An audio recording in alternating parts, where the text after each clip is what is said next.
I wouldn't have chose you, but I wouldn't trade you for the world now. Amen. That's good. Nope. I remember when you told. Dear Diary, my name is Vicky. I'm a single mother of a beautiful young boy, and today I would like to share my story on caring for a sickly child. At the age of 27, life was thriving. I was in a good position, I was making good money, and I wasn't thinking about kids at that time. One particular day I had a coworker that approached me and he was asking me about, do I have any kids? And when I stated that I didn't have any kids, he was like, wow, you don't have any kids yet? What are you waiting for? And that was the beginning of a seed being planted where all of a sudden I just wanted a kid. Within a 2-year span, I was in the process of trying. I went as far as downloading apps on ovulating, and I was looking at the calendar on a consistent basis, and I was pushing and trying to have a kid. The problem with that was it was like a dead end, not with my physical body, but like the whole process just wasn't flowing right in the way that it should have. That should have been a telltale sign for me to slow down and just wait on what my daddy had planned for me for the future. But with us trying to live our own lives and not including God in it, it just didn't go that route. My son was born at the age of, when I was at the age of 29. And the thing is, before he was born, I remember going to the doctors, and when they do the tests and they say, okay, you have the trait for sickle cell. I didn't put too much care into it because I wasn't really aware of what sickle cell was. So as soon as my son was born, they said that the test results came back and said that he was SSI positive. And I'm like, this is foreign to me because I didn't know exactly what it was. And then they kind of had me schedule a couple of appointments with the hematologist. And then from there, he was trying to educate me and gave me a couple pamphlets to go home with to basically like learn and know what it is that sickle cell is and what to look for. I remember them telling me, if there's a fever or if there's pain, just bring them in. And I remember one particular day going into the hospital with him because he had a fever, and from there it was like that was the process of what I entered into with the child who is sick. The thing is, when he was going through the pain and everything, it's like when you have a child, you kind of know like, okay, when he's hungry, when he's wet, but a pain cry is totally different from all of that. And you go into the hospital and they ask you all these types of questions like, okay, Mom, how do you know? And I'm like, listen, I know his cry is different. And I just knew with that type of crying that was coming from him that he was in pain. And through the process of the IV and the different blood work that they were drawing out of him, it was like a place of, oh my God, what am I entering into? And then it's like, as time progressed, by the time like he was 6 months old, that was like the initial state of everything starting at the time that he was 6 months old. And then it was like this thing of in and out of the hospital, the ER department saying, okay, when you're out, contact your primary. Your primary is like, go to the main doctor. So it was like this back and forth. And I just didn't know exactly like what was going on, because it's almost like they're not communicating with one another, it's just with me. So I was kind of going through a stressful state in my life, to the point that I had to start calling out from work. I was missing work, either going in early, leaving early. And there was one point where I reached the hematologist office and I'm sitting there, and I remember my son had on his onesies because we didn't get no sleep that night. He had on his onesies, and I'm just like holding him in my hands like this, and I'm just like in a distraught place where I'm just like looking at all the kids, because at the same time, along with the hematologist, there's also oncology with the other patients, and kids that maybe have leukemia and other types of cancers, and they may not have hair. And I'm like looking around like, oh my God, like I've never touched or been in close contact with kids with this type of situation. And I just felt helpless. And I remember sitting in the office when this young lady came to me, and of course she was there for her child who obviously had cancer. She shared that with me, and she came and she sat next to me. She placed her hand on my lap, and then she said, "Is this your first time?" And I said, "Yes." And she said, "You know, everything's gonna be okay." She said, "Sometimes when I'm going through it and I need help," she's like, "I have a group of women that we gather together and we pray." Now, mind you, for me, I wasn't in church. I wasn't having conversations with God. I just was winging it and kind of like living life as the best way that I knew how. And the thing is, after going through this process back and forth with my son in the hospital, it was just like a consistent basis, back and forth, back and forth.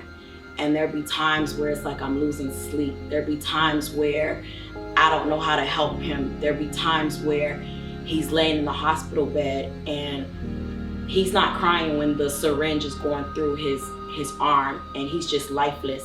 And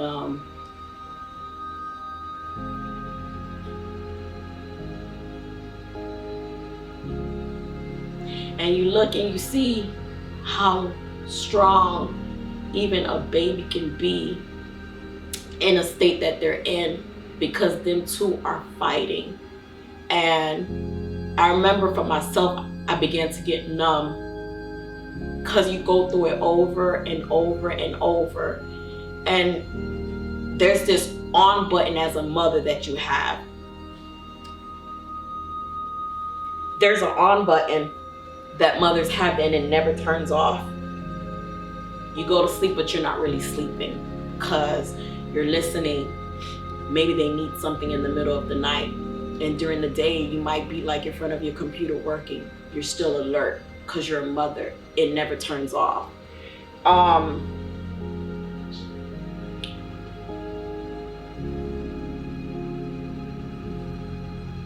I started going to church a little bit later, and I started getting connected in different groups.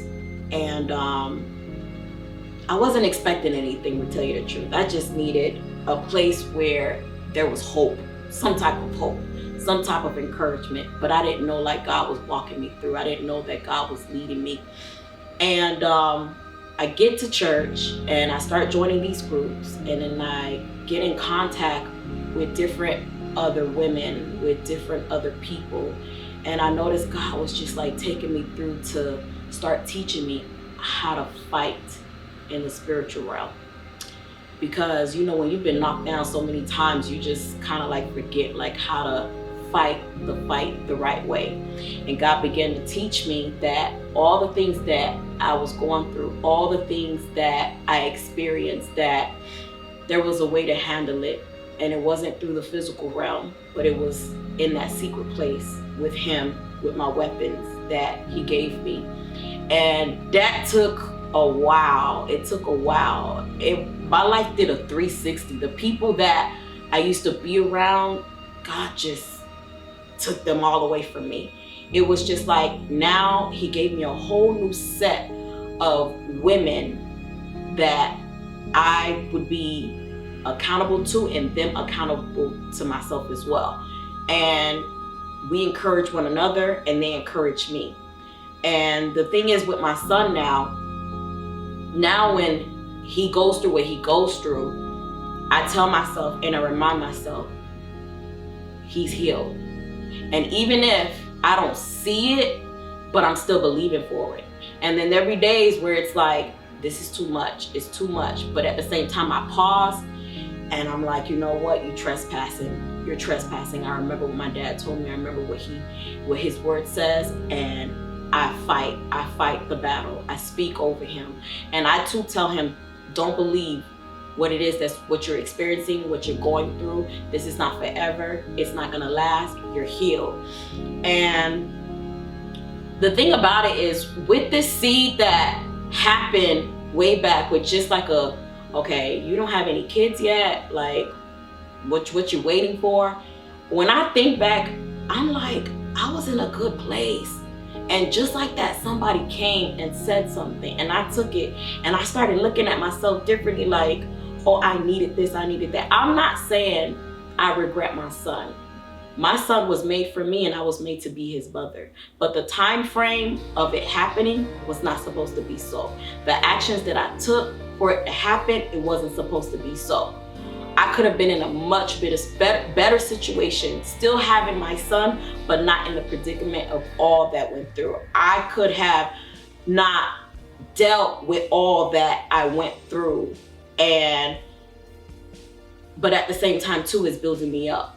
It's building me up. And when I say, like, he's such an awesome boy, like, he stands strong. I encourage him day by day. I don't treat him like, oh, you're sick, you can't do this. No, I treat him like an average boy, and even the more stronger, you know, like, you're capable, you can do it. And the crazy part about it, Nicholas, that's my son's name.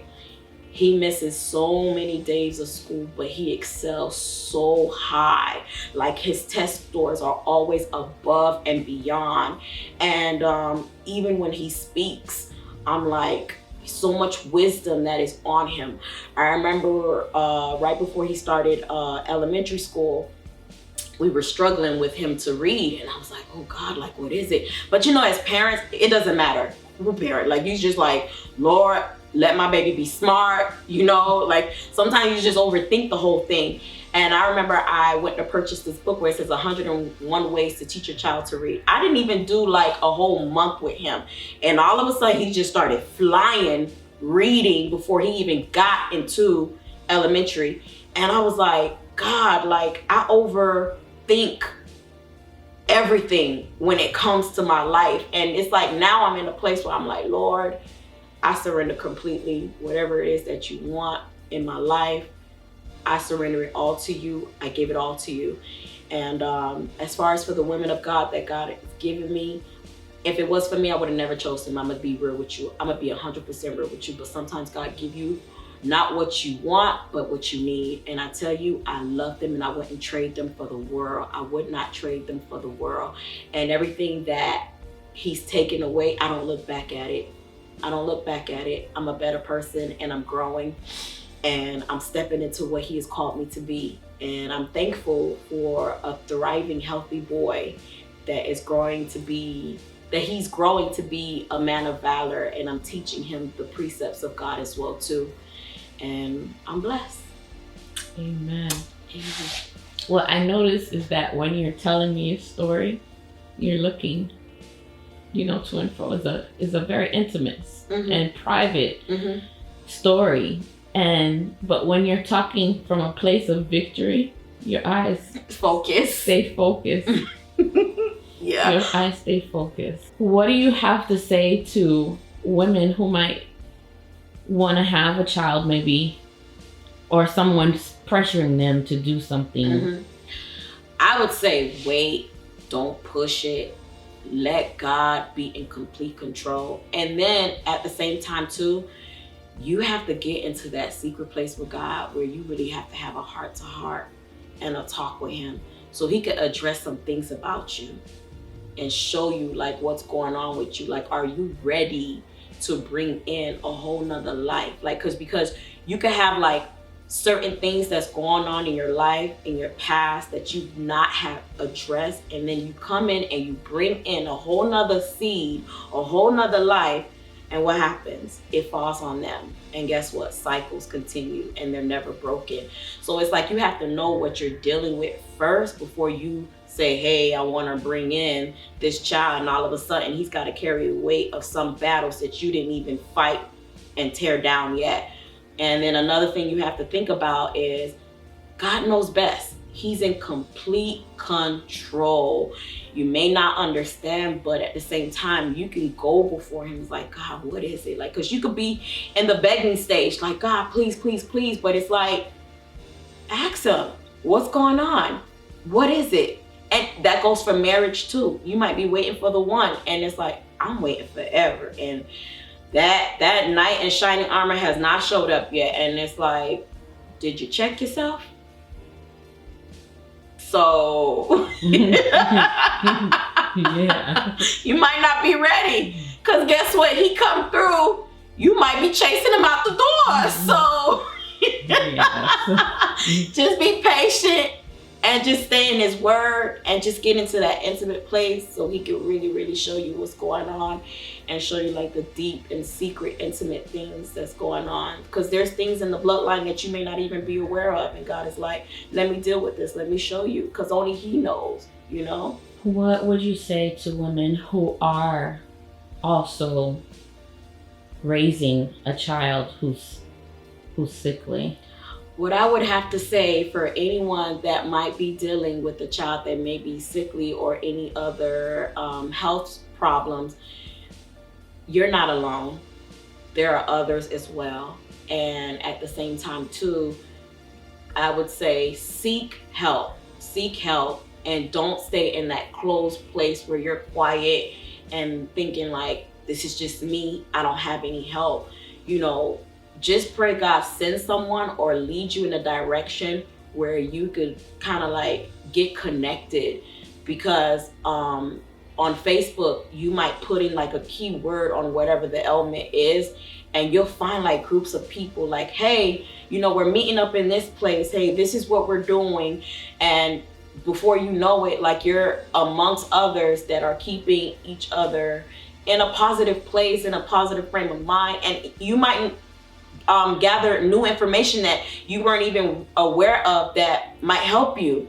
So I would just say like speak out and find out, because the time that we live in right now, like unless you're under a rock, there's Facebook, there's other social media sites, there's churches, there's hospitals, there's social workers. Like you can find help. Just open your mouth and find help. Like every summertime now for the past 2 or 3 years, my son goes to camp with other kids that has the same disease as him.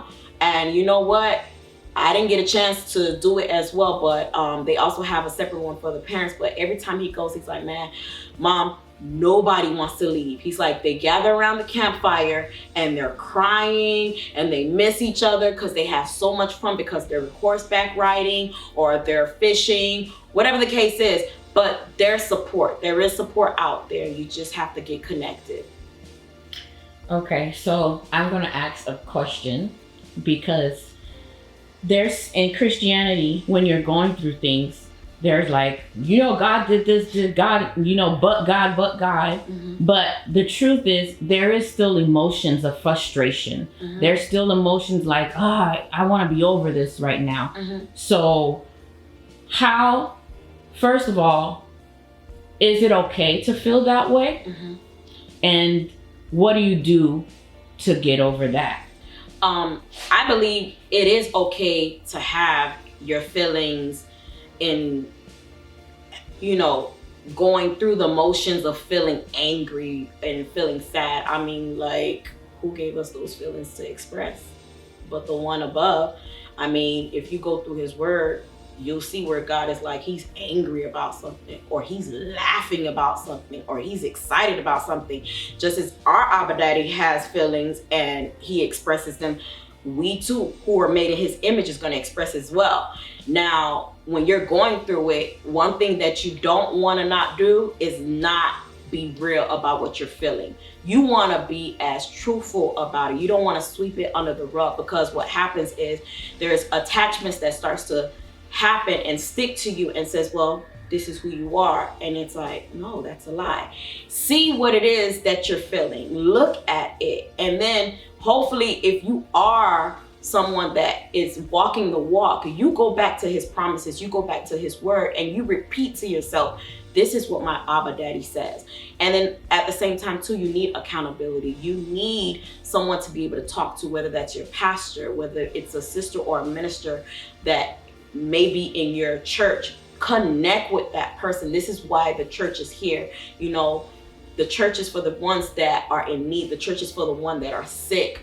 And you just want to go to that place where you could fellowship and find that individual or that group where you could be able to express yourself of the things that you're feeling, and then from there be healed and overcome whatever it is that you're going through. Would you say through it all now, coming into God and just that relationship you've built with him, do you know and feel that he's here with you all the time? Most definitely. God is always and ever so present in my life. He shows me that day in and day out. And I just see with him, like he's continually building me. And he's showing me what's already inside of me. In the natural, I'm already like an assertive person. And when you don't know the unknown, of course, you're going to feel a little bit intimidated about it. When you kind of look at it like, okay, how am I so tough on the outside? And it's like, there's got to be some type of connection. God is like, come on, warrior. Come up. It's only for so many times that you're going to just be like, oh, I'm down. Oh, I'm crying. Like, get up, fight. And even if you don't have the words to say, trust me, there's so many books out there where you could read and maybe repeat those same verses, them same prayers that is already out there for you, because God gives people wisdom and knowledge to write books for people like us who are starting off and say, hey, they need this. This is what's going to help them. So he's everywhere.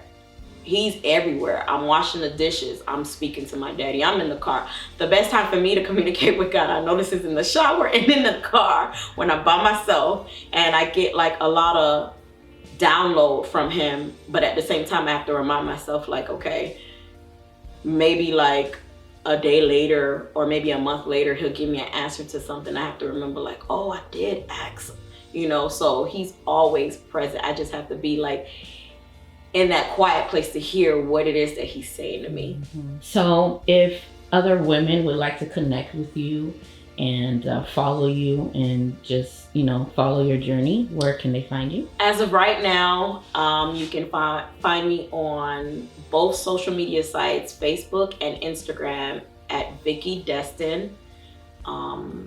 First and last name Vicky, and Destine Destine. Awesome. And I'll put the link. Thank you. All right. So now, do you want to say anything else left over you want to say, or? I never have shared my story out like this. But the crazy part about it, it was always in my heart to want to speak to other girls, because what I noticed, like, when women get to like the age of 30, they just start thinking like time is ticking.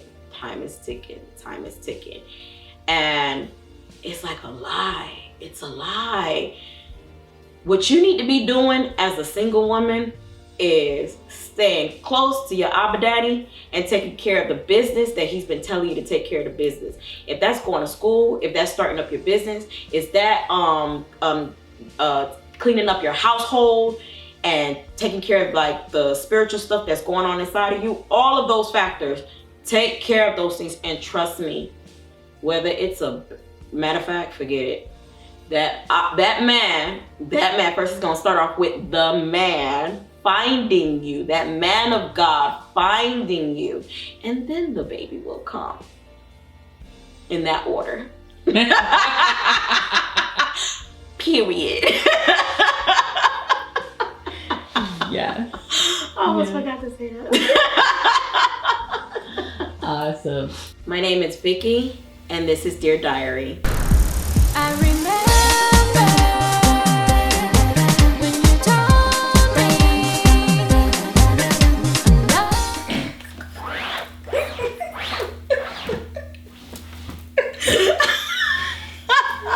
Jesus.